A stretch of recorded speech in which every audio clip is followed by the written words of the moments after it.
It is Thursday afternoon here on Testa and Neal. Keep it real. What is up, everybody? I am Shea Neal alongside with me, Parker Testa. We are on YouTube and YouTube only today because I have an exam and I can't run the commercial breaks like normal from the studio. So the only way you're going to get to watch the show today is on YouTube. So if you're hearing this, well, congratulations, you're in the right place. If not, follow us on social media and you'll know that we're on YouTube only today. Parker, how are you? Doing all right. It's a great day. It's looking outside right now. It's sunny. It's warm. I think it's the weather we've all been waiting for. Yeah, no doubt about it. I couldn't agree more. And I'm unlike you, which I know you're kind of dreading this later today, but I'm glad that I work indoors because it's going to be pretty brutal this afternoon. Sure is. It sure is. I'm starting to think that we're the good luck charm for the year of the pitcher this year because every time we talk about a no hitter, another one happens. Corey Kluber Right. throws a no last night. Yeah. I mean, I was sitting there last night watching, or just I mean, watching. Just I wasn't watching baseball, but and I get a notification on my phone. Corey Kluber has a no hitter through 7. I said, "What?" So I was like, "No way. There's another no hitter. No way." So I flipped over to Yankees Rangers, and sure enough, 2 innings later, Corey Kluber has thrown a no hitter. Yeah, And how and how and how big of it's an L is that for Texas, where you trade for Corey Kluber, you give up one of the top young relievers in baseball, in Emmanuel Clase, you get him for 1 inning, he gets hurt, he's out for the rest of the year, and then you see him next year and he throws a no hitter. yeah. I mean, it's just, I mean, like you said, it's an L for the Rangers, and there's been 3 teams that have been no hit twice this year: the Rangers, Mariners, and the Cleveland Indians. So it's kind of an L for all 3 of those teams. The triplets of offensive ineptitude. Right, exactly. I'm honestly surprised that the Reds haven't been no hit yet, honestly. So um it's and like we said, it's weird. The beauty of baseball is that it's always guys that you wouldn't expect. Where Rodon, Wade Miley. Oh no. Okay, Wade Miley, Carlos Rodon, Spencer Turnbull, Corey Kluber might be the biggest name that's thrown a no hitter this year. I think he is. I think outside, I mean, the other Maybe 5 people, Means, yeah. Means, um, who I mean, Wade Miley, Rodon. I know there's been others, but I mean Turnbull. I mean, out of those 5 people or 6 people, Corey Kluber, I think, is the biggest, most well-known name out of that group. Yeah, and Kluber is a two-time Cy Young Award winner, of course, back when his days with Cleveland. Good to see. I mean, I don't like the Yankees. I said this yesterday. I'll say it again today, and I'll probably say it like a half dozen more times this year. But I do like Corey Kluber, and with all the injuries he's gone through over the last 2.5 years, it's good to see him kind of back. Maybe not Cy Young caliber, but he's pitching pretty well for the Yankees this year, and it's good to see Corey Kluber back to being the pitcher that we know he can be. Yeah, no doubt about it. I mean, Corey Kluber obviously has been one of the most consistent pitchers in baseball over the past 5 years or so. So he was great when he was with Cleveland, and he was. Oh, I mean, he played for 1 game in Texas, and then he's been great in New York with the Yankees. So great to see him having to continue to have success.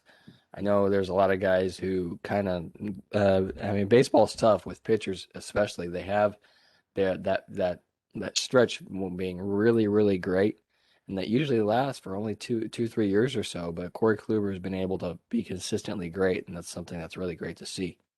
Yeah. Crap.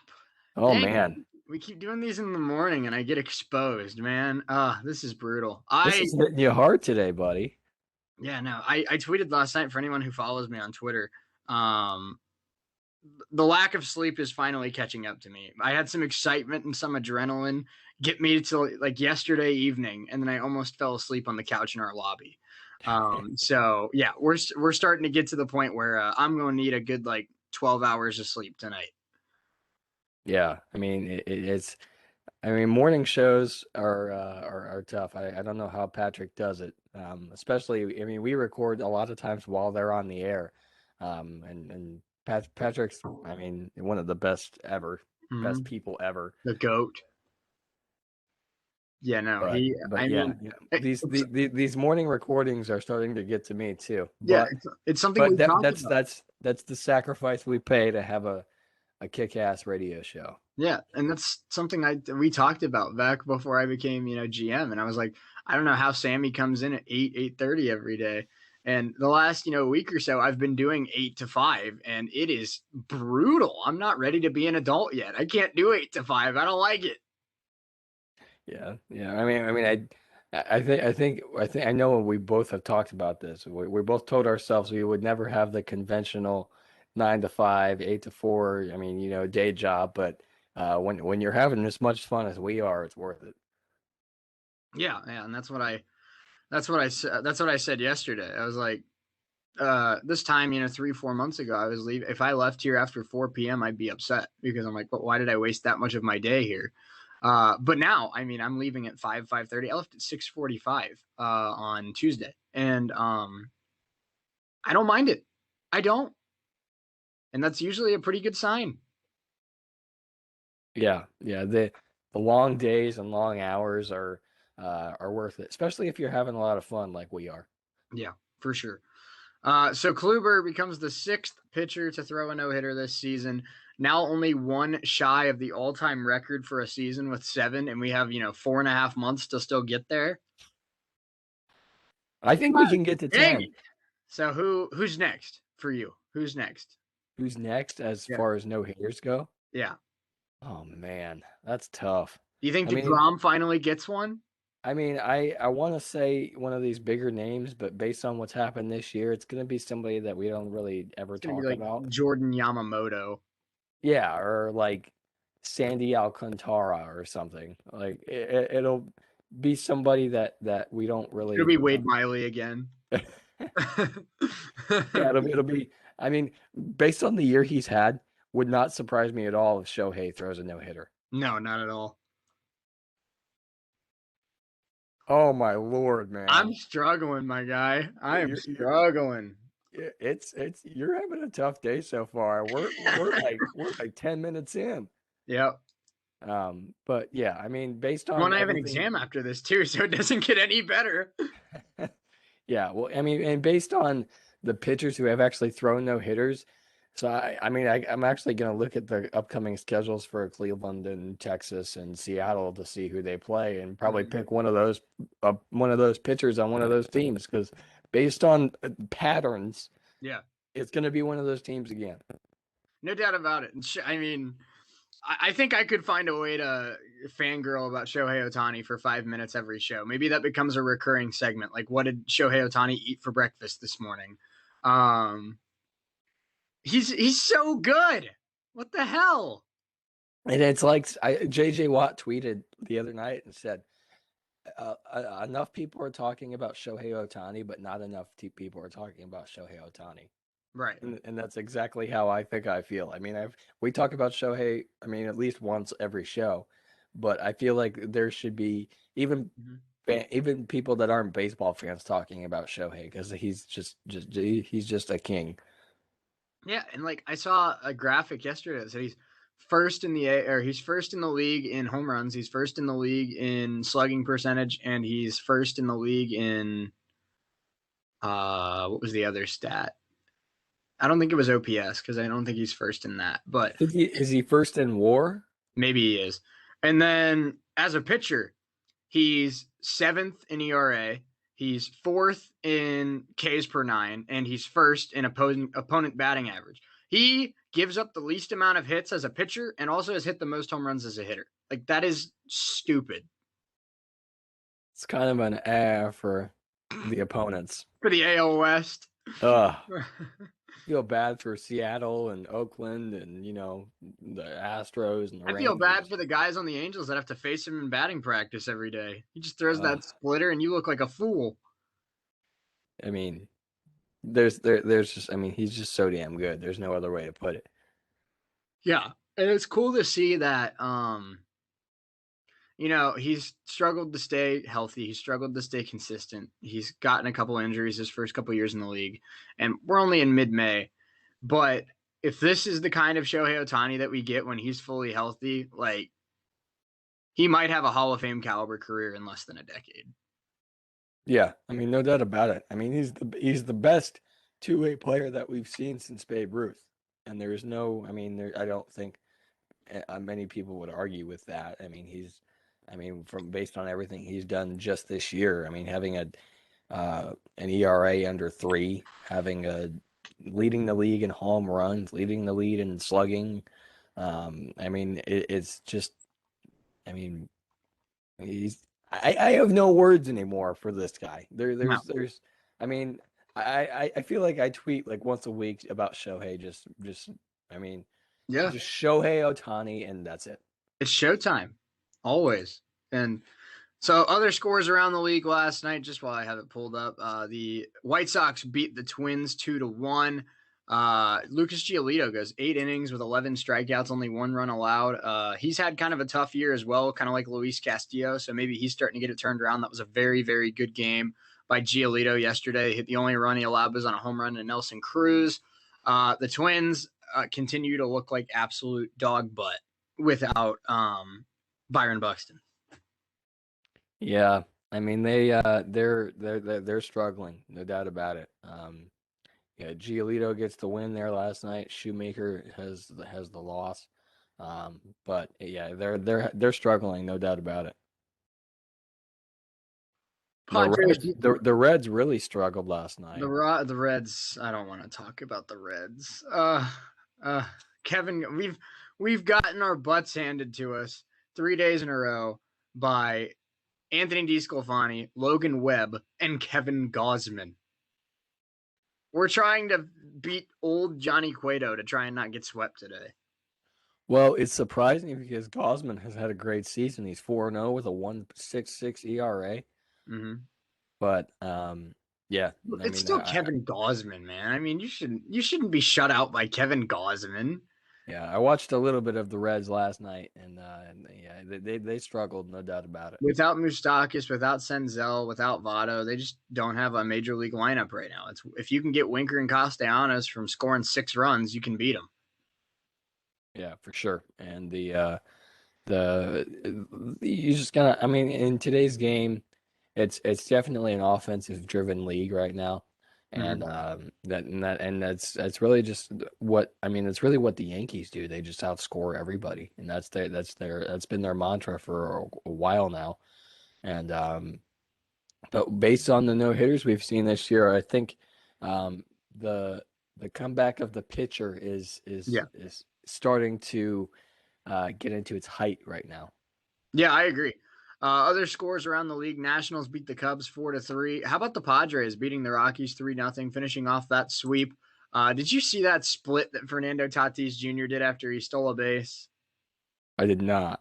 Oh my goodness. Overslid the bag, keeps his right foot on the bag, and does a full split with his left leg. Man. I don't know if he's the most flexible man on the planet or if he's just the best person I've ever seen at hiding pain, but out there looking like Gabby Douglas. Yeah, but I mean, this game right here is a perfect example of offensive baseball. The Rays beat the Orioles 9-7. Rays have 10 hits, Orioles have 11, and that's just 9-7 is a really, I mean, high scoring game in today's league right now, especially with the as common as no hitters are right now, and guys just I mean, really, you're just shut teams out and keeping hits on a low number. I mean, last night the D-backs had 2 hits, the Twins had 2 hits, the Rockies had 2 hits.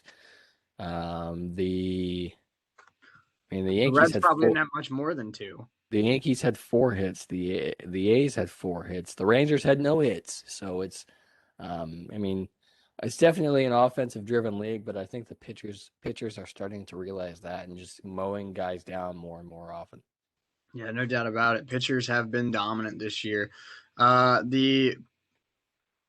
keep moving on. The Marlins beat the Phillies 3-1. The Giants over the Reds 4-0. Braves beat the Mets 5-4. The Mets take 2 out of 3 in that series, though, in Atlanta. So maybe the Mets starting to kind of seize control of that division a little bit. Red Sox over the Blue Jays 7-3. The Red Sox just keep finding ways to win, man. Cardinals and Pirates. Cardinals over the Pirates, 8-5. Yankees over the Rangers 2-0. Indians over the Angels 3-2. Royals get the Brewers after the Brewers bullpen implodes. Royals win at 6-4. Astros over the A's 8-1. Dodgers over the Diamondbacks 4-2. And how about this, Parker? The Tigers won a baseball game. They beat the Mariners 6-2. How about that? The Tigers. I mean, they For you, AJ. Spencer Turnbull threw the no hitter 2 nights ago, and now they come out and they beat the Mariners again. So how about that? Cool stuff from the Detroit Tigers, man. They are, you take the small victories when you root for a team like the Tigers. So 2 in a row against a bad Mariners team, but hey, look at it as the glass is half full. 2 in a row. I think all of Detroit sports fans take the small wins when they can. No doubt about it.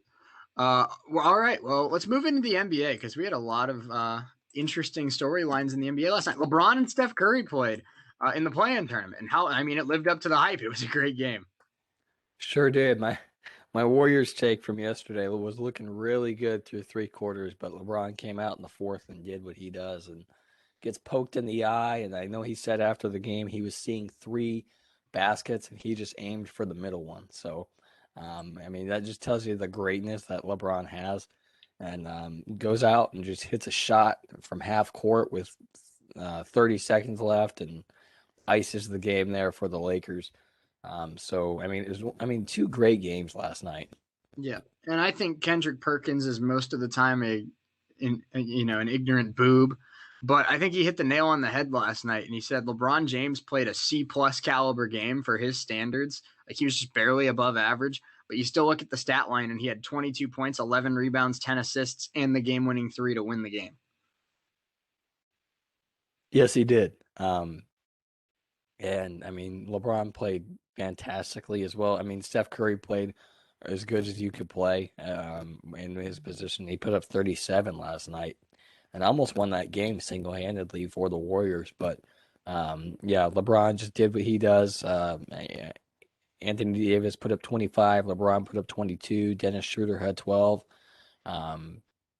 So it was, just a really close, tightly contested game for both sides. And Lakers come out on top, and they're the 7th seed, and they'll face Phoenix in the next round. Yeah, and the Warriors take on the Grizzlies, who beat the Spurs. We'll get into that in just a second. But the Warriors play the Grizzlies for a chance to play the Utah Jazz. This might be crazy. But I think the Warriors beat the Grizzlies, and I think the Warriors have a chance to beat the Jazz. Yeah, I would agree with you. Based on last night's performance, they're just. Steph Curry's unbelievable, and like I said it yesterday, he's my MVP this year. Yeah. I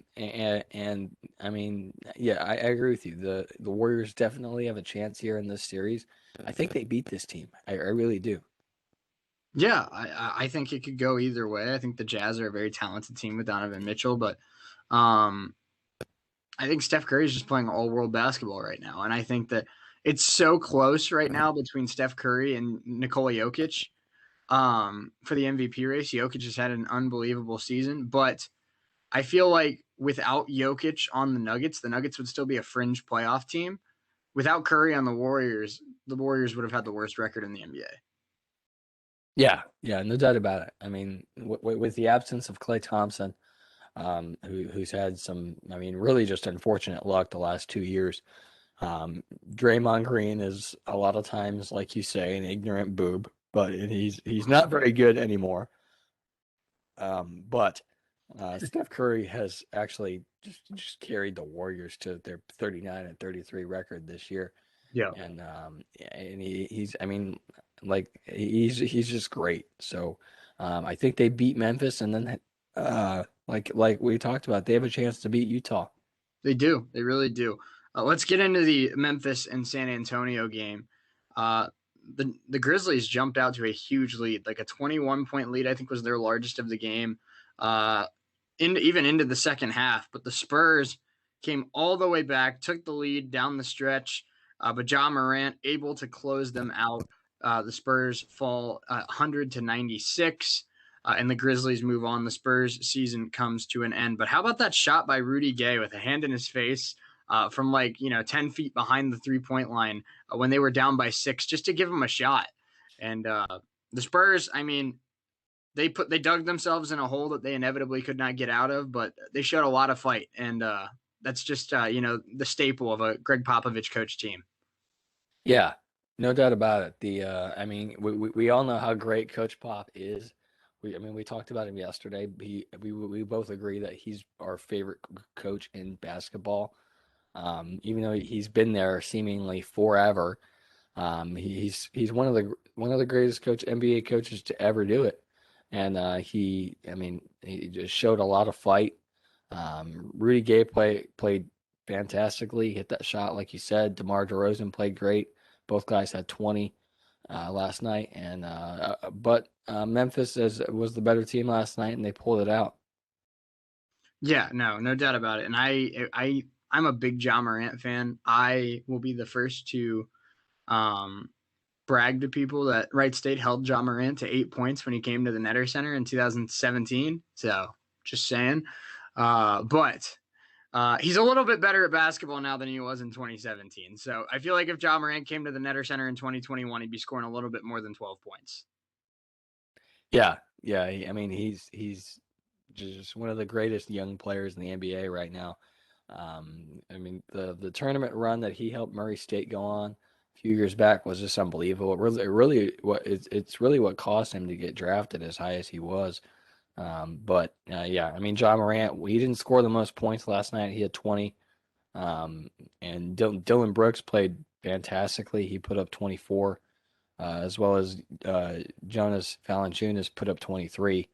It was more of a team effort from Memphis than the Spurs put out, playing through DeRozan and through Rudy Gay.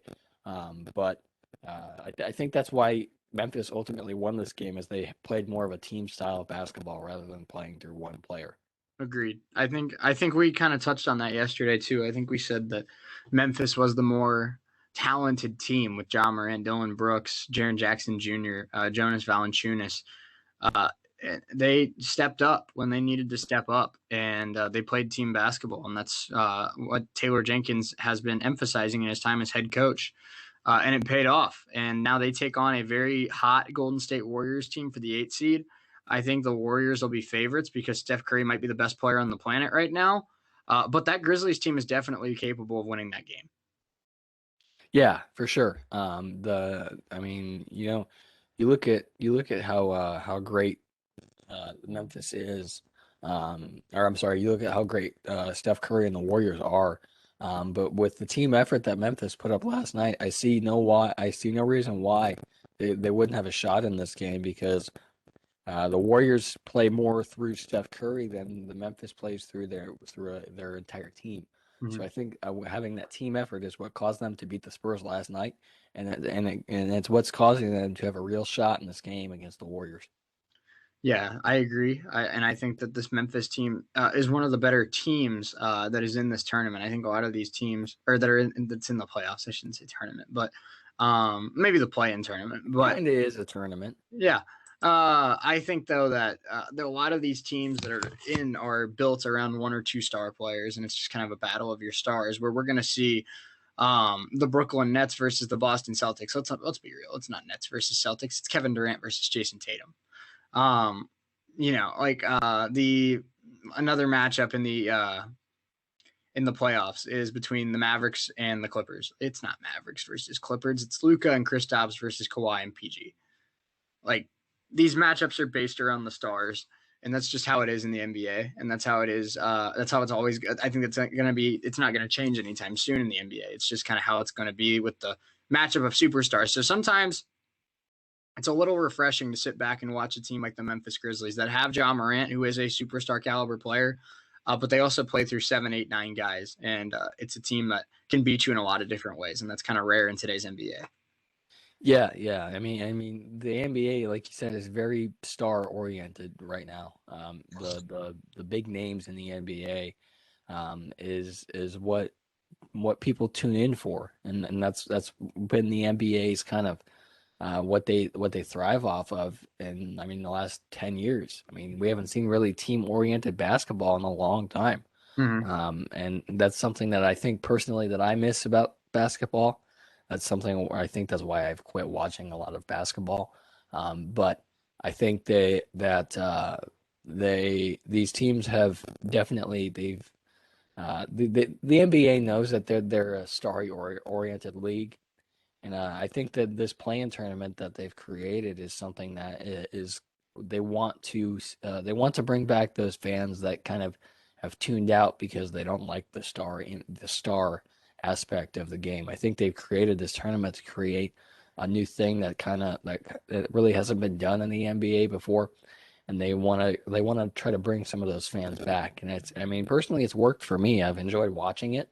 Hmm. And I'm just excited to see I mean, follow the storylines of what seeds what seeds are in the play-in, how they advance in the bracket. If they lose, what happens? If they lose, do they move on and play the loser of the other game, or the winner of the other game? If they win that one, they're the eighth seed. If they don't, they're out. I mean, it's kind of like the NCAA tournament without all the Yeah. upsets and just You don't have an Iona win in the NBA playoffs. right. And unless the Pacers somehow go on some magical run, which I don't expect them to. If the Um, Pacers beat the Sixers, I will run naked in the streets. if the Pacers beat the Sixers, I will allow a uh, audience member to call in and roast every single take that I've ever done. You should let your sister shave your head if the Pacers beat the Sixers. Let's put it all on the line. You know what? I'll take you up on that. Uh-oh. Oh no. If they beat the Sixers once or in the series. In the series. Okay. I'm not Okay. gonna make you shave your head for one game. All Oh right. man. All right. We'll get my sister involved. Shave. Oh My goodness. head will be shaved if the Pacers beat the Everyone Sixers that in the listens to series. this show just became the world's biggest Pacers fan. Oh Oh, what man. am I doing to myself on this You're show, I don't know Shay? what you're doing to yourself. What am I doing to myself, Shay? Oh. I'm ruining my Well, you know what the career. worst part is? You're gonna be back in town here in about a month and getting your head shot for our contact page. And if you're bald, Oh ah, no. oh no. Oh no. We might have to get Our Morgan to sports take director, Parker Egghead. we might have to get Morgan to take a new picture when my hair grows back. Yeah, no. I think we gotta take it while you're bald. Overruled. No, you lose this time. You ain't getting that back. uh, and we thought Scotty dressed poorly. You're gonna be bald. That hurts. No, I mean, I will admit, I was kind of laughing yesterday with a couple of my colleagues about how we had professional headshots taken for our new staff directory, which I'm very excited about. They came out looking fantastic.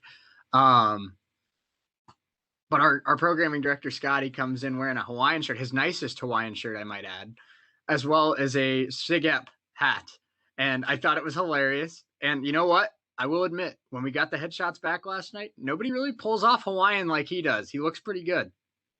Yeah, no doubt about it. I know we always rag on him for wearing Hawaiian, but you can't argue with him if he pulls it off well. All right, and I told him I'm gonna stop calling him Scotty and start calling him the Flying Hawaiian. So I think he's earned that title. I think that's how I'll introduce him on Broadcast One next year. There you go. Welcome to the Nutter Center. I'm Parker Testa, and I'm joined here by the Flying Hawaiian. How about He's that? he's Scotty Kramer. I'm the ass. Oh, Justin. Oh, Justin. Oh man. That's one of my favorite moments of 2021. The Justin That was one of the bright spots of the last couple months of the Justin Kinner show. Oh, goodness. All right. Well, we're going to step away for a few minutes. When we come back, we're going to talk a little bit about this Bleacher Report article that came out. What do you think about this, Parker? The biggest busts in sports history. Who are some of the biggest wastes of talent in the history of sports? There's a lot of names. There's a lot of guys that I can think of, especially one for the Cincinnati Bengals. His name was Achilles Smith, but a lot to get into on the other side. So we're going to step away for a few minutes while Parker gets his camera fixed, and we will be back. Make sure you keep it real, and we'll be right back after this.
Back here, it's Keep It Real with Testa and Neal. I am Shea Neal, alongside with me, Parker Testa. Happy Thursday to all of you.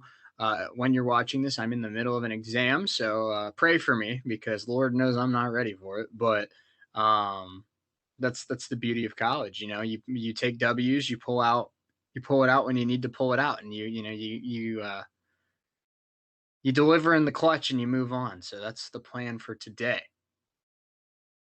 Parker will be back here momentarily, but until then, we appreciate you hanging out with us here on our YouTube feed. Like I said, YouTube only today.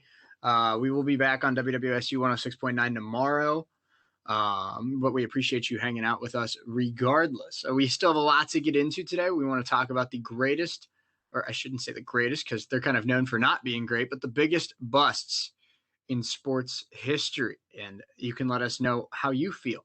Who are some of your biggest busts in sports history? Do you think Ryan Leaf, Jamarcus Russell in football? Do you think, in basketball, Greg Oden? Do you consider Greg Oden a bust? How about a guy like a Kwame Brown? You get to baseball. How about a guy that had all the hype in the world like a Mickey Moniak? Is he considered a bust at this point? So there's still a lot to get into, and I'm excited to get into it. But you can follow us on our social media at ESPN Shea Neal, at Parker Testa. So make sure you do that. And let us know your thoughts as well. You can also follow the station's social media at WWSU1069. That's true across Facebook, Instagram, and Twitter.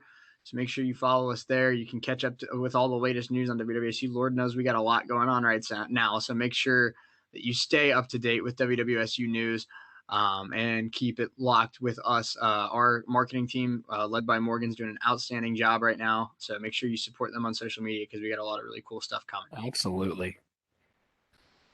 Parker, the world is a very cruel place. I went to check my phone during the commercial break. I haven't eaten yet today, and the first thing I see is a notification for Taco Bell. Killer. Brutal. I think I might be making a Chipotle run today after my exam. I would expect nothing less. My roommate's out late tonight, so I think I'm going to go get some Chipotle. I would expect nothing less from you, Shea. Chipotle is fantastic. I got to deliver. I got to deliver, and that's what I said earlier. I was like, I have an exam when this is going live on YouTube, and Lord knows I'm not ready for it. But that's the key to surviving college, is that you step up in the clutch, you do better than you were expected to do, and you move on with your life. I'm gonna torture myself for 2 hours, but then I'm gonna reward myself for like 8 days. There you go. Well deserved.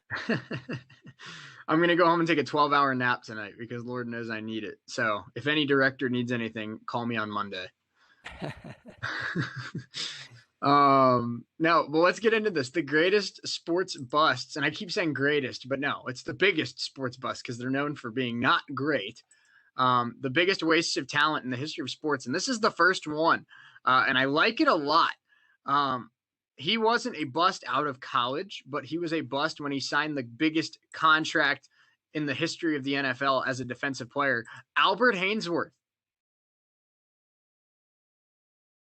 Albert Haynesworth signed a 7-year deal with the Tennessee Titans. With the Washington football team. After being with the Titans, he was one of the best defensive linemen in the NFL, signs a huge 7-year contract with the Washington football team. And he clashed with coaches. He never really lived up to the hype, and eventually 18 months later was released after the Washington spent over $100 million on him. So Albert Haynesworth, not necessarily a draft bust, which is kind of what I was thinking when we did this topic, but definitely I think a waste of talent for sure. And we apologize here. A little bit of technical difficulties today going on with Parker's camera, so we're trying to figure that out as best we can. But let us know what you think about Albert Haynesworth. Do you consider him a bust, or is he more of just kind of a lazy professional athlete that, never put the work in to match the talent that he had? Another one that I really like here on this list. How about a very, very common name that we hear when we talk about some of the biggest busts in sports history, Ryan Leaf. And I think it hurts even more that he was the pick after Peyton Manning, of course. But Ryan Leaf, another one of those guys that had talent, just never really put the work in to succeed, and let his ego get the best of him in the NFL. So, Parker, now that you're back here, what do you think about the two names I just rattled off? Albert Haynesworth, not really a draft bust, but kind of a waste of talent when he signed that big contract. And then Ryan Leaf. I think those are two names that definitely come to mind when I think of NFL players that failed to live up to the hype. I think he might be muted.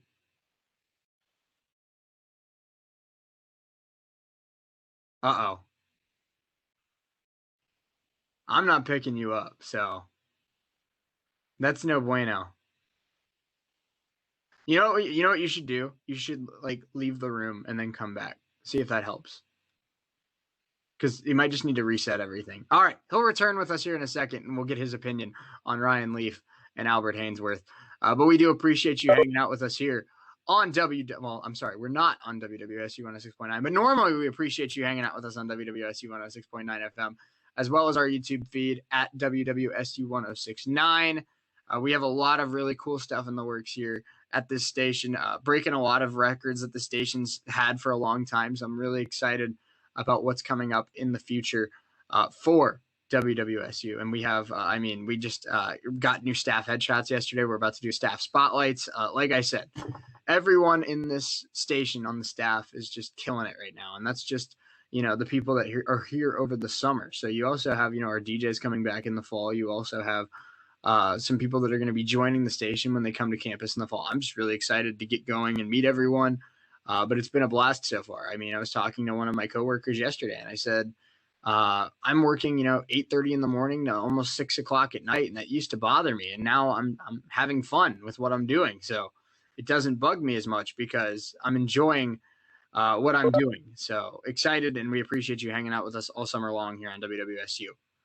Is that better? Is it better? He's back. Let's go. All right. Sweet. Hainsworth and Ryan Leaf, what are your thoughts? Ryan Leaf is obviously one of there's no doubt about the greatest busts ever. Even though he wasn't picked one, he was still picked two. But his off the field struggles really got to him. I mean, he's just he's legal issues. He yelled at a reporter. And it really just he struggled with drugs and alcohol. And one thing that I really respect about Ryan Leaf is he's been on multiple shows about multiple sports shows, and he talks about his struggles with addiction and with his legal issues, and that's really, I respect that a lot. I mean, it's not easy for somebody to go live on TV or live on radio and open up about things like that. But he I respect him a lot for that. His NFL career didn't pan out, but he's doing great things. He's doing great things now. So even though he didn't pan out on the field, especially with his off the field issues, he's doing some great things now, and I respect that very much. But when it comes to Hainsworth, I mean, he was one of the a highly touted prospect, of course. And he was, he was 15th pick in the draft in '02, and really just, he just didn't pan out. I mean, we see it every single year. There's guys who are picked very high who don't pan out, and there's guys that are picked low in the draft who are actually very, very great. I mean, that's another segment we can do eventually. But yeah, Hainsworth, he definitely had the size. I mean, he's 6'5", 317. They had the size, and he's a run-stopping guy. But he just didn't pan out. Another guy that comes to mind for me is Art Schrader. Yeah. Quarterback for the Colts in the '80s. Of course, he struggled with he was finished in the top 5 in the Heisman voting 3 times when he was at Ohio State.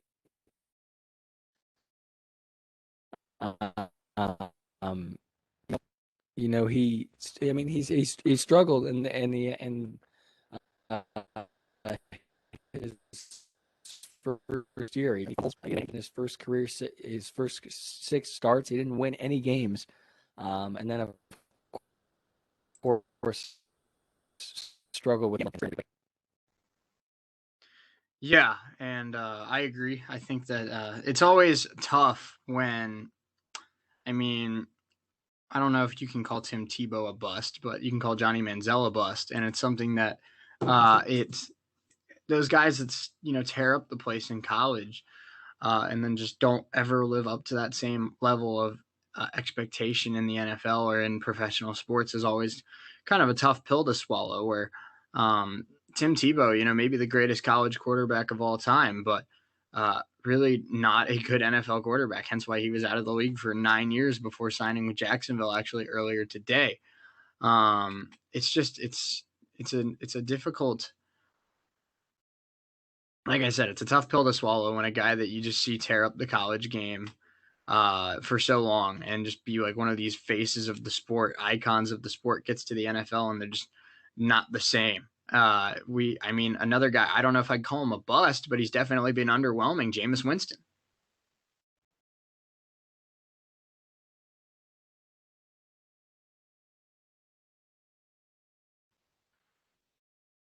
and we're still trying to figure out some technical stuff there. So we appreciate your patience here as we try to work that out. But Winston, for me, I mean, he's had some off the field issues, but Jameis has Jameis has always been kind of one of those guys where he thrives on being the underdog, but he's really been the underdog for a while in the NFL. And he has never been more than a guy with a strong arm that makes a lot of mistakes.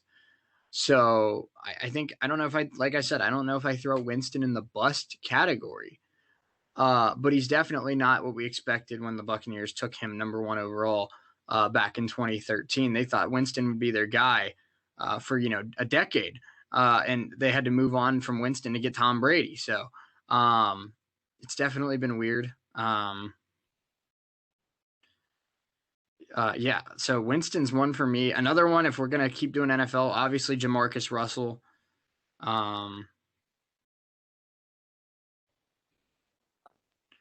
But Jamarcus Russell is another one of those guys, kind of like Albert Haynesworth, where he had all the talent in the world and he just never put the work in to take that next step. And I mean, one of the greatest Jamarcus Russell stories that there is they gave him a tape to watch. They gave him a tape to like go home and watch film over the week during training camp. And he comes back and says that he watched it. They asked him if he watched it. He said that he watched it, but there was nothing. It was a blank tape. So when he said that he watched it, the coaching staff knew that he was BSing. And that's kind of what, started the downward spiral of Jamarcus Russell. So let us know again on social media at ESPN Shea Neal, at Parker Testa. We appreciate you kind of tolerating our little bit of technical issues. We are, again, broadcasting this show from 2 different states. So it was inevitable that we were going to eventually run into some technical problems, and today ended up being the day. But we do appreciate you hanging out with us here today on our YouTube feed. Another person that I think is a great example, let's move to basketball. I think another example is Michael Beasley. Beasley had really, really, really good rookie season, and then got caught up being out of shape and off the court problems with addiction and off the court problems with legal issues. He could very well, a lot of people thought of him as like a scoring threat, like a Kevin Durant, but he ended up being, barely able to latch on in a bench role because nobody can count on him for consistency. And that's what I think that's a common pattern that we see with a lot of these athletes, is a lack of consistency. And sometimes you get in your own head when you have that lack of consistency, and it leads to kind of giving up on yourself. And I think that's what makes a bust, is nobody's going to believe in you unless you believe in you. And when you stop believing in you, I mean, you're done. That's sports 101. That's life 101. That's anything you do in life 101. Like Parker and I both want to go into sports media. And we talked about this on the show a couple days ago, where you can never become content or, with where you're at if you're going to make it in media. This field is so grueling, so unforgiving, that it will spit you out. It will chew you up. It will spit you out. It will stomp on your dreams if you're not ready to 110% commit to being, the best at what you can do. And that's the reality of professional athletes as well. People like Ryan Leaf, people like Jamarcus Russell, people like Michael Beasley. If you're not 110% committed to being the best at what you do, that field, that profession will chew you up, spit you out, and kick you out of the league. That's how it is. That's how it's going to be for a long time to come. There's going to be busts out of the 2021 draft class. Is it Trey Lance? Is it Mac Jones? Is it Justin Fields? Is it Trevor Lawrence? We don't know. There's going to be busts that we talk about 2-3 years down the road from this class. Maybe it's, a guy like Jamar Chase. As much as I hate to say that as a Bengals fan, maybe Jamar Chase never lives up to the hype. It could be a guy like Kyle Pitts. Maybe Kyle Pitts never becomes the weapon that we expected him to be in the NFL. I highly doubt that, but it's possible. Maybe Devontae Smith never puts weight on and becomes a waste of a first round pick for the Eagles. That's the beauty of it, is you never really know how it's going to unfold until it does unfold. And a couple of these athletes that were just drafted in the NFL, a couple of these athletes that are going to be drafted in the MLB here in about a month, Kumar Rocker, Jack Leiter, some of the big names, even guys like here at Wright State, like Tyler Black, Quincy Hamilton, Jake Strand. And then you get to the NBA draft. I mean, there's going to be guys inevitably that give up on themselves in these draft classes. And the I don't want to say coolest, because obviously I'm rooting for all these players to succeed. I don't root on anyone's downfall. But the interesting part of it all is that you never know who gave up on themselves until they give up on themselves. And that's the beauty and the mystery of sports, is that you never, and really the beauty and the mystery of life. I don't mean to sound all philosophical, but again, going back to sports media and what Parker and I do, you never really know what's going to unfold until it unfolds. You never know that you're going to get really good ratings or really bad ratings. You never really know if you're going to get that interview that you really wanted. You never really know if you're going to get offered that job that you really want.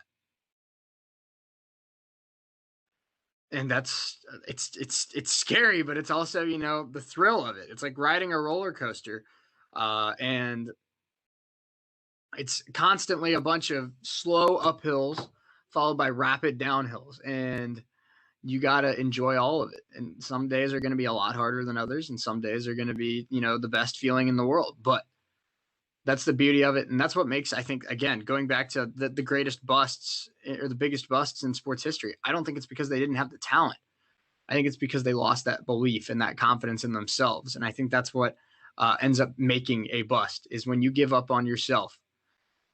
Everyone else gives up on you as well. So we're going to step away for a few minutes. Hopefully we can figure out this issue on the other side of the break. I'd love to talk about this more with Parker when we come back. But until then, keep it real, keep it locked. We're back in just a few minutes.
Back here on Testa and Neal, keep it real. We're trying to give this one more shot. We've had a lot of technical issues today, so we are trying to figure that out, and we apologize for the delay. But you know, trying to do a show in two different states, it's finally kind of catching up to us with some of the technical difficulties that have come with it. So I'm sorry. I'm just messaging Parker, trying to get him back in here, see if he's had some issues with his audio today. So we're trying to get that figured out.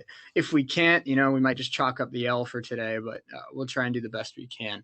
But getting more into this biggest busts in sports history talk, baseball. Baseball is kind of the hardest one for me to classify somebody as a bust because I really think that baseball, you have the least amount of expectations when you're drafted in baseball, where when you're a basketball first round pick, you're expected to make an impact right away. When you're a football first round pick, you're expected to be the star quarterback or the star receiver or the new top defensive lineman or whatever. In baseball, it's kind of a shot in the dark. You're taking a 17-year-old high school kid that could or could not be good in 5 years. That's kind of how it works. So it's definitely interesting. I think baseball is going to be the hardest one for me to chalk up who is a bust. But let me know again at ESPN Shea Neal, at Parker Testa. Let us know some of the biggest busts in sports history in your eyes. But yeah, we have a lot of show that has been kind of difficult today, and we appreciate your patience. We appreciate your support as always here with this show. This show's been insane. With the support we've gotten so far. So I've had an absolute blast, and I just can't wait to keep going. And I know that we won't have these technical issues every day, so we just appreciate you hanging out with us for the ride. All right, well, we are going to step away again for like 2 minutes. I'm waiting for Parker to join, and when he does, we will be right back. I'm not even going to put the logo on the screen. I'm just going to turn off the camera. When we come back, we are going to try and see if we can get this figured out. If not, we'll be back to normal tomorrow. So we appreciate your support, and we'll be right back after this.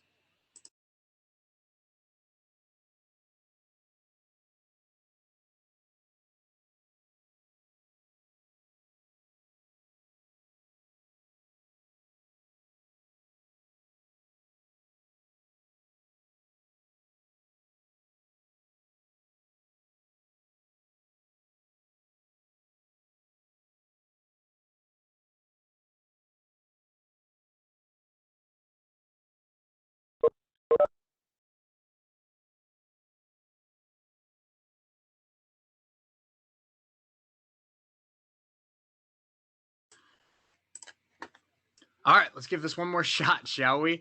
Yeah, it's been a day. It's been a day. But yeah, no, I was just talking about before I went to break. I said that so I don't know how much of that you caught because I know you were trying to work stuff out. But I said when it comes to basketball, like I talked about Michael Beasley, I think that there's no such thing as a bust because of lack of talent. I think it's because of I think what makes a bust is an athlete that gives up on themselves, and when you give up on yourself, nobody else is going to give up on you, and that's some of the hardest part about sports is you really never know who's going to be a bust until they become a bust. Like guys like John Ross, I can speak from John Ross as a Bengals fan. Like had all the athleticism, all the talent in the world, but a couple injuries, and then he got in his own head. He wasn't sure if he was good enough to be a starting slot in the NFL, and then all of a sudden, he's he's not out of the league, but he's a reserve receiver at 26 years old after being the 9th overall pick. So I just think it's less that you don't have the talent and more that you just whether it was mentally, physically, whatever, you gave up on yourself. I think that's what makes it bust. Yeah, it's the fact that they really have. I think it's you give up on yourself, and they have a lack of a work ethic. I think they want.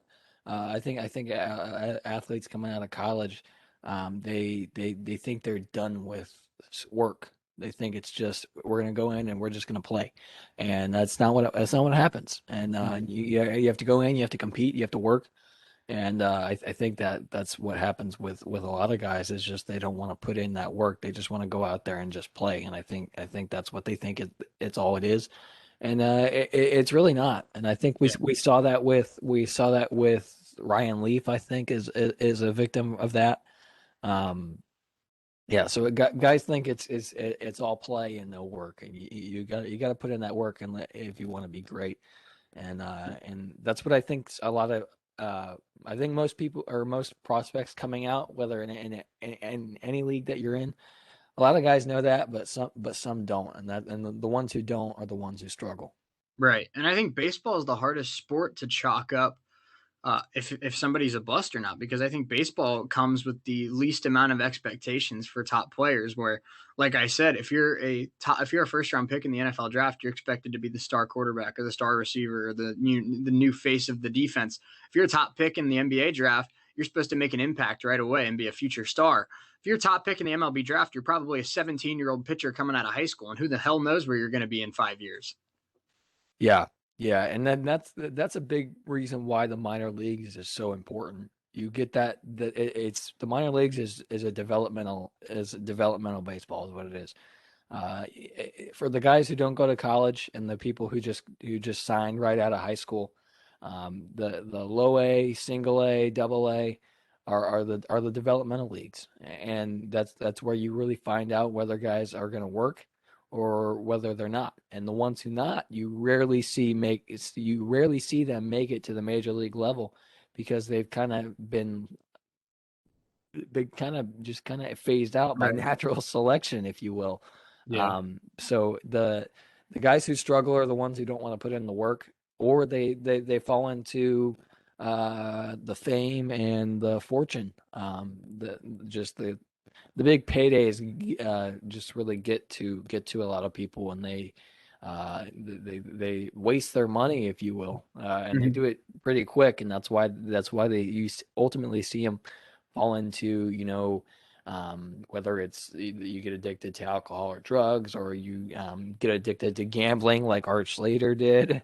Yeah, I mean, you struggle with things off the field rather than putting the work in on the field. Yeah, and that's a very good point. And I think that um, when it comes to a lot of these, and I don't like to, put stereotypes on athletes or put, criticize athletes that I don't know personally, but it's very common, like what you said, when a lot of people sign these $35 million checks as a 20-year-old kid heading into the professional sports. I mean, it's very rare that that rookie contract holds for the entirety of the rookie deal. Like a lot of these athletes blow through their rookie deal money. Like these baseball players that sign these $7 million signing bonuses, you think they still have that 7 million by the time they get to the majors? No, they're banking on being a good player and making more. Um, so it's definitely something like you said, where I mean, NFL players. I give credit to players like Russell Wilson and players like Tom Brady and Aaron Rodgers that have built more off of what they made. But it's far too common across all sports that it just seems like financial shortcomings and financial situations end up being a large part of the problem sometimes too, where guys just run out of money. I mean, one of the greatest basketball players of our generation, Allen Iverson. I mean, dude's broke now. Yeah, yeah. I mean, and that's one reason why. I mean, AI is widely regarded as one of the best to ever play basketball. But he just fell into the fortune, and like you said, guys don't know what to. They bank on being great, and you can never uh predict the future in sports. There's no such thing as a true thing. Exactly. And that's you can't predict the future unless you're Babe Ruth calling your shot. But so I mean, yeah, there's no such thing as a sure thing. I mean, Trevor Lawrence looks like a sure thing, but he could come out and play terribly. Nobody knows, I mean, and that's I think one of the great things about sports is there's no such thing as a sure thing, and you never know what's going to happen. Guys who look like they're going to be really great end up being Mhm. bad sometimes. Yeah. Guys who and look like they're going to be really bad end up shocking the world and Yeah. are doing great things. Well, how poor did Josh Allen play his first 2 years in the NFL? Right. Right. Yeah. He was, I mean, he came out from Wyoming. A lot of guys said a lot of people said he couldn't do it from Wyoming. He didn't face a lot of talent. Wasn't an accurate quarterback, even though he had a cannon.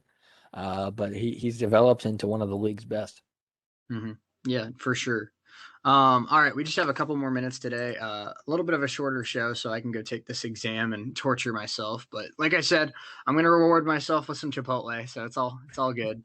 Um, I think we finally got the issue figured out, so fingers crossed it's good for another few minutes. But um, still a lot to kind of dive into. I can't wait tomorrow. You mentioned I think we can dive into this tomorrow, but some of the greatest late round gems in the history of sports. Sure. I mean, first one is easy. It's got to be Tom Brady. But Right. I mean, there's just so many. How many like second round picks in the NBA draft end up being better than the first round pick? A lot. Yeah, no Yeah, doubt about it. and there's a lot of, I mean, in the NFL is I think where we see it the most Hmm. is guys drafted in the fifth, sixth, seventh rounds Undrafted sometimes too. that don't. I mean, one of the greatest undrafted players of all time is Tony Romo, Hmm. and he's, I mean, was a great player in the NFL, and he's really good at broadcasting, and um, so I think if the late, I think the biggest bust is a great segment. I think the late round gems is going to be a blast to talk about. Yeah, I agree. I think it's interesting. And I mean, I've been around minor league baseball for a while. And I mean, you get to the majors and you see some of these guys. How many times do we see a guy like Jared Walsh for the Angels now who's kind of emerged as he got Albert Pujols DFA'd for crying out loud because of how well he's playing. Yeah, 31st round draft pick. right. Some of these pitchers that come up, 25th round draft pick. I mean, it seems like baseball is like, just like you said, the NFL is probably the most known for it, and it's probably true. But how many of these guys end up being? Mike Piazza was what, like a 62nd round pick? Yeah, yeah. He was. I He's mean, one of the top three catchers of all time. right. And a lot of these guys are I mean, the MLB draft is, I mean, probably the draft that nobody watches unless it's the first round because there's millions of rounds of MLB draft. But another, like one of the, I mean, right here in Indy, one of the greatest late round picks ever, fifth round pick is Robert Mathis, Uh-huh. one of the greatest defensive linemen ever to play the game. And I mean, you go down the list. Bo Jackson was a late round pick. Mhm. Um, Wait a minute. He was in baseball, I think. Yep. Right. Yeah. Right. Not in football. In football, he was a pretty high pick. Number one overall Yeah, in football, but baseball, he was a late round pick. and So you could argue he was just as good at baseball as he was at football. exactly. And I mean, we talked about two sport athletes. He's one of the greatest to ever play baseball and football. Hmm. One of the I bet great. Otani could play football though. Could you Maybe that's imagine his next step. Could you imagine Shohei Otani taking snaps for the Chargers? Well, think about it. He's 6'6" and 230 pounds. Just put him out wide with Keenan Allen. Exactly. He's one. Um, He's like top 5 in the MLB in sprint speed. He's a deep threat waiting to happen. Yeah, and another one of the greatest safeties to ever play the game, Rodney Harrison, fifth Mhm. round pick by the Chargers in '94, and then obviously had a great career in New England as well. So, I mean, there's a bunch we could go down the list. No doubt about it. We're having a day today. You're gone.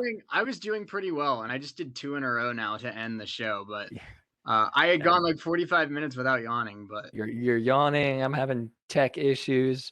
I have an exam. Yeah, this Chipotle better be damn good.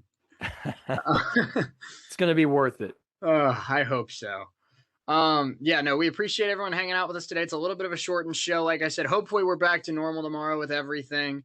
I don't have any class, and all I got to do is get my oil changed in my car. But I'm borrowing my parents' car, so I'll still be up here. So We appreciate you bearing with our yeah, the YouTube feed's tiredness, probably not going to look as good today, but it's okay. and our video issues and our constantly freezing. So I'm sure there's some great still shots of my face with when I was having connection issues. So hopefully you all enjoy that however you please. Yeah, and I think that like um it's so weird, man. I think that uh I don't know. Why did like it was like it worked fine for 3 days in a row, and then today just decides to be like, uh Yeah, yeah. I guess we're our own donkeys of the day today. Exactly. Can we just need a big in the chat for us. Right? Everyone who knows us on social media, drop an and add us. Because the So Lord yeah, I knows we mean, need it. yeah, yeah. It wouldn't be a typical show if nothing ever goes as planned. No, no. We're never gonna have I don't think we're ever gonna have what we classify a perfect show. I think Never. we always text each other after we're done and we're like, that was a pretty good show. But there's always something that goes like not according to plan. And I think that's Right. gonna continue. As long as you're doing a daily show, there's gonna be some haywire crap that happens every single day. Exactly. Yeah, we try to try to refrain from disaster as best we can, but sometimes there's just no way. Maybe we should just have Morgan and Patrick co-host this show. They seem to do everything at a high level. Yes. Yes. Clearly, we're not it. Yeah. Oh, man.